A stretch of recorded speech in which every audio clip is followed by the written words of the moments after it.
hari ini saya ingin membantu anda pula dengan bahasa Melayu ya. So ini video pertama untuk bahasa Melayu.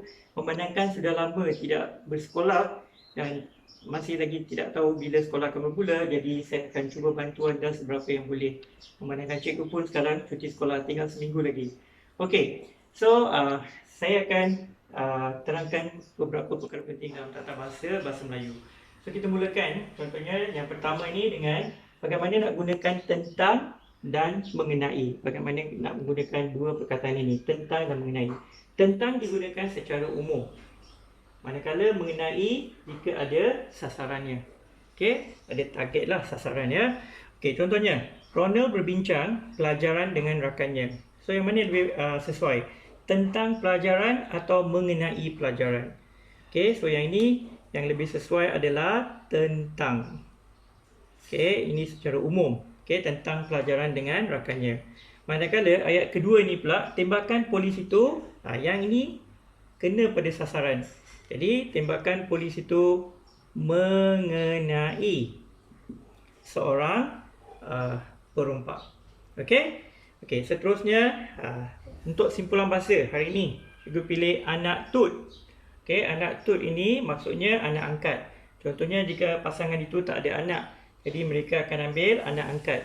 So, sinonim ataupun yang sama, simpulan bahasa yang bermaksud sama adalah anak tut. Okey. Lepas tu kita lihat bahagian sinonim, iaitu sama erti. Hari ini cikgu pilih perkataan rajin. So, masa cuti sekolah ini yang begitu lama, jadi anda kenalah rajin.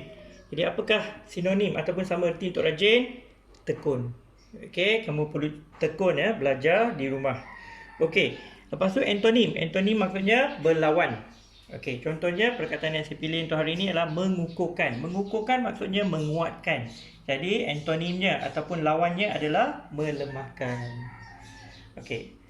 Bahagian seterusnya kata ganda separa. Contohnya ini kata ganda penuh, barau-barau. Bila dijadikan kata ganda separa, dia jadi sebarau. Okay, apa maksud barau-barau atau sebarau ni? Ini adalah sejenis ikan di sungai. Okey, lepas tu kita ada pula kata ganda berentak. Okey, contohnya perkataannya tak sama kan? Okey, dia macam ada rentak. So, anak pinak. So, apa maksud anak pinak? Anak cucu ataupun keturunan. Okey, dan yang antara yang paling penting dalam bahasa Melayu adalah penjodoh bilangan.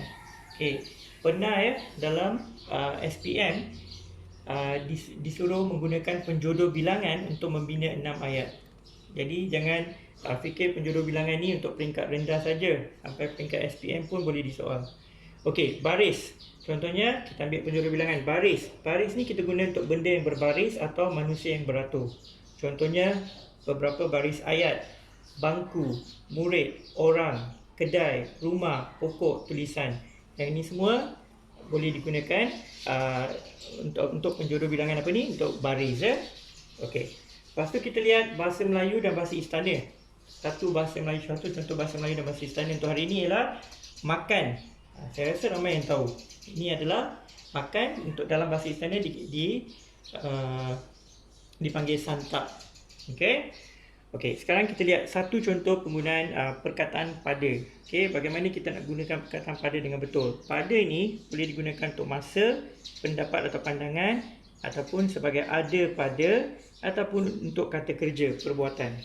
Contohnya kita lihat yang pertama dulu ya, masa. Contohnya pada hari itu. Yang ini betul sebab masa. Kita tak boleh guna di hari itu. Salah ya. Okey, kedua, pendapat atau pandangan. Contohnya pada pendapat saya, betul. Jangan guna dari pendapat saya atau daripada pendapat saya atau dalam pendapat saya. Yang itu salah. Ketiga, ada pada. Contohnya, wang itu ada pada ibu saya. Betul. Jangan kata wang itu ada dengan ibu saya. Yang ini salah. Okey, yang terakhir untuk kata kerja. Kata kerja itu perbuatan. Contohnya, Ali menambat kambingnya pada sebatang pokok. Yang ini betul. Okey, so ini adalah digunakan pada kata kerja. Dia menambat kambingnya pada sebatang pokok. Okey, saya harap ini sedikit sebanyak dapat memberi kamu lebih pengetahuan dalam bahasa Melayu dan menggunakan masa cuti sekolah anda dengan sebaik-baiknya. Terima kasih. Jangan lupa subscribe, share dan like.